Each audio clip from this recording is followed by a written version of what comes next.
Magandang araw na muli mga boss. Ang problema nito, pag ikinakambyo niya, tumutunog. Crank, crank, kumagano, tapos hirap ipasok. Kahit daw todo diin niya na sa clutch pedal niya, talagang hirap siyang pumasok. Naikakambyo siya, kaya lang hirap na hirap, tumutunog nga. At nang chinek ko nga dito sa secondary clutch niya, may tagas dito sa piston seal niya or dito sa repair kit. Pag ganyan mga boss, tatanggalin ko itong secondary clutch niya. Meron niyang 2 bolt na number 14. Nakita nyo naman, di ba natanggal ko na yung isang bolt na number 14. Ito naman tinanggal ko, ayan yung banjo bolt niya. Yan yung karugtong ng fluid hose papunta dito sa clutch secondary. Ito yun mga boss, yung banjo bolt niya. Number 14 din na box wrench yung gagamitin yung pantanggal dyan. Tapos gamit ka ng vice grip, ipitin mo yung fluid hose niya para hindi siya tumapon. At pag inipit mo yung fluid hose, alalay lang, baka masira naman. At dahil nga sa malalim yung isang bolt, gamit ka ng socket wrench sa number 14. Ayan naman yung pangalawang bolt na nakakabit dito sa secondary clutch mo. At pag maluwag na yung bolt, kamayin mo na yung mga boss. Dahil nga sa bolt and nut yan, kailangan mong kamayin yan. O ito na ngayon yung clutch secondary mga boss. O. Kung makikita nyo, basa siya ng fluid dahil nga sa may tagas siya. Kung ganito yung sasakyan nyo mga boss, ayan yung itsura ng secondary clutch nyo. Nang ma-check ko nga yan dito sa loob niya sa cylinder, okay naman siya, wala naman siyang gas-gas. Kaya ang ginawa ko dyan mga boss, pinabili ko lang si customer ng repair kit. Ang ginawa ko dyan, nililis ko na lang yung loob.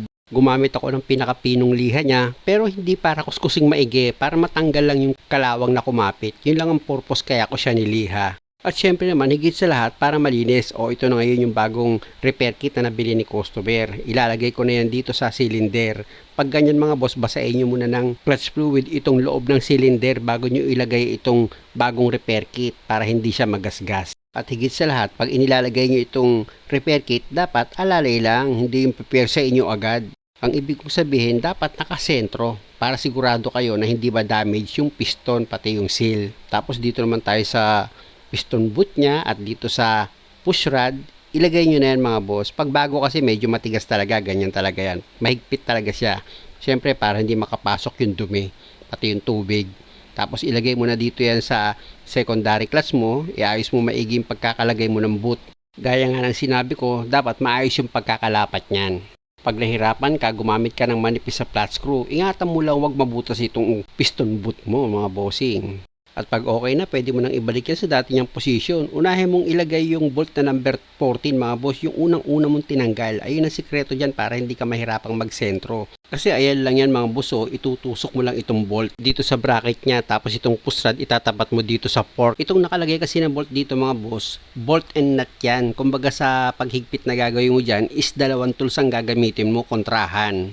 At pag nailagay mo na itong bolt and nut niya na number 14, yung isa naman na bolt and nut, ilalagay ko na rin yan. Ayun yung pangalawa, nakita nyo boss, yung nasa ilalim. O, ilagay nyo na rin yan. At pag naipakapit nyo na yung 2 bolt dito sa nut niya, kung gagamit ka ngayon dyan ng 2 tools na pares number 14, ayan mga boss, hihigpitan mo na ngayon yan. Siyempre naman mga boss, pag naghigpit kayo ng 2 bolt dito sa clutch secondary nyo, dapat maayos yung pagkakahigpit nyo dyan, hindi dapat yan maluwag. Pwede kasi pag maluwag yan, magkaroon kayo ng problema. Tapos dito naman sa banjo bolt mga boss, inilagay ko na yan. Sa ilalim yung banjo bolt yan mga boss Yan, dapat siguraduhin yung maayos yung pagkakahigpit nyo dito sa banjo bolt nya. Hindi pwedeng meron niyang leak. At pag okay na, gagamit ka ng box wrench sa number 8. Magbi-bleed ngayon tayo. Kailangan nyo na makakasama mga boss. Siya yung magpapap ng clutch pedal. At kung mapapansin yung push rod, pag pinap niya, gagalaw yan. Ngayon, after a seconds mga boss na binobomba niyan, ipapapirmis nyo. Nakadiin lang sa clutch pedal. Tapos, luluwagan nyo yung number 8 na bleeder. Magre-release ngayon siya ng fluid. Lalabas ngayon yung hangin niyan. Uulitin nyo yun hanggang sa ang lumabas na fluid dito sa bleeder niya is buo na. Dito naman mga boss, pag nag-bleed kayo dito sa clutch niya or sa secondary clutch, hindi na kailangan umaandar pa yung makina. Kahit naka-off yung makina, pwede kayong mag-bleed.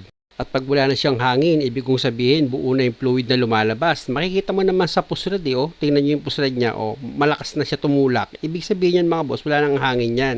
At mapapansin mo naman yung clutch pedal mo, okay na rin siya, hindi na siya dating lubog. At higit sa lahat, makakapag-cambio ka na ng maayos, hindi ka na mahihirapan. Ganun lang mga boss at sana nakakuha kayo ng idea at maraming salamat sa panonood. Sana huwag niyo naman kalimutang mag-subscribe sa channel ko. Inuulit ko mga boss, maraming salamat.